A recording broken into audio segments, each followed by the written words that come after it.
Good morning, everyone. Welcome to class 11. I hope everyone is healthy and safe at home.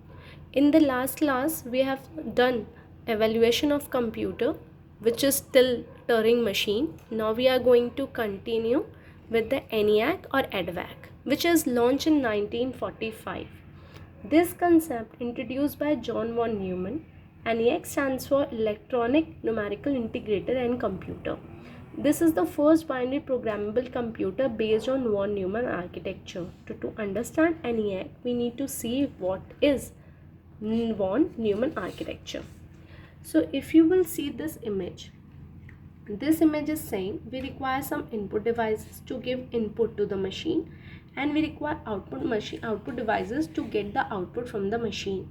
And who is going to work inside that? My main brain of the computer, known as CPU, which is comprises of two unit. One is control unit and next is arithmetic logical unit. Control unit, which works and see the sequence of the program, that program should work in a sequence. Arithmetic will help in doing the calculation, and the logic unit will check that am I entering the correct input or not.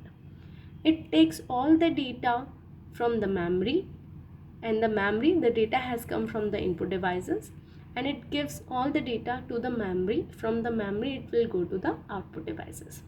So let's see the definition. So it consists of CPU processing arithmetic and logical instructions, a memory to store data and programs, and output input devices to send and receive the output data. Next, transistor. First, transistor has been launched in 1947. Why transistor has come? Because when we are talking about the development, so technology inside the computer has to be developed, but the size of the computer has to be small so that it becomes more portable. So transistor, when transistor is not there, so we were using vacuum tube. Vacuum tube, it's something like you can see when we were using the old computer with the big screen and a TV with the big monitor, where it tubes has been used, right, which is unnecessary increasing the size of the computer. So we have replaced vacuum tube with the transistor. Transistors, it's a basically developed at Bell Labs using semiconductor materials, right, which makes and which basically decrease the size of your computer. So vacuum tubes were replaced by transistor developed at Bell Labs using semiconductor material. Integrated circuit. Before starting with that, I want to show you some images. Are you able to see one black chip where the Sony has been written? And the another image, can you see a man is holding a chip? Right? So this chip is my integrated circuit which requires this green plate, which is known as my transistor. So integrated circuit has come in 1970. It is a silicon chip contain entire electronic circuit on a very small area. The size of the computer has been reduced because of integrated circuits. During 1970s, we starting using one term, that is microprocessor. So we need to understand what is microprocessor. Microprocessor, we can say that when we combine CPU with the integrated circuit, that is known as microprocessor. In nowadays, microprocessor becomes a synonym of CPU. So you can say CPU or you can say microprocessor also. But integrated circuit means a thin chip usually made up of silicon, consisting of at least two interconnected semiconductor devices, mainly transistor. Whereas microprocessor means the entire CPU of a computer on a single integrated circuit chip. During 1980s, the microprocessor becomes microchip. Now our next topic is what is personal computer, which comes under the evolution of computers. PC, personal computer, if you are using a computer at home, normally people say that is known as personal computer. Personal computer, if we talk about the software, depends on the person. The first PC had been introduced by IBM in 1981.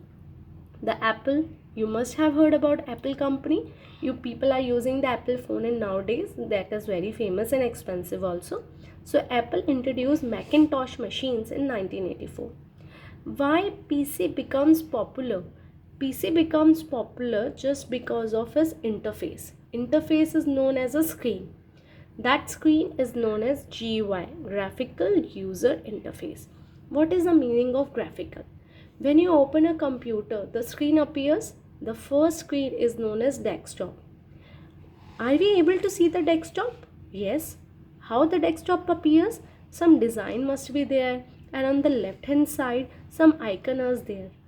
In that icon I can do the left click and I can do the right click. When I'm doing the right click, multiple options are coming.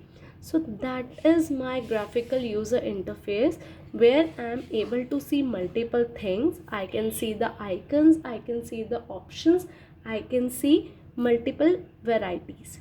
So that is my graphical user interface, and definitely it based on operating system, and generally operating systems are made by one company, that is my Microsoft.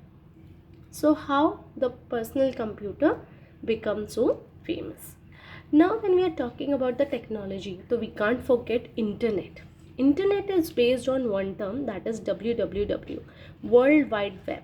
World Wide Web, if you are talking about, it means I'm talking about so many apps, so many facilities where I can search something, I can download something, I can promote something, I can upload something, I can chat with anyone, whether it would be audio chat and whether it would be video chat.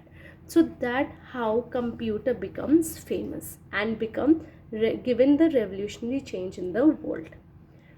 Now, when we are talking about the technology, definitely we need to decrease the size. Of course, we have read about transistors also, IC integrated circuits also, but when we are talking about the technology, it has to be portable. Like we can decrease the size of our PC to laptop, become portable. At least it works on battery. No wire is required for that. Next, smartphone, tablet, smartwatches, and we may be using multiple other gadgets also, which is like portable, and we can use multiple apps on that, right? So that's it for the day, class. Thank you.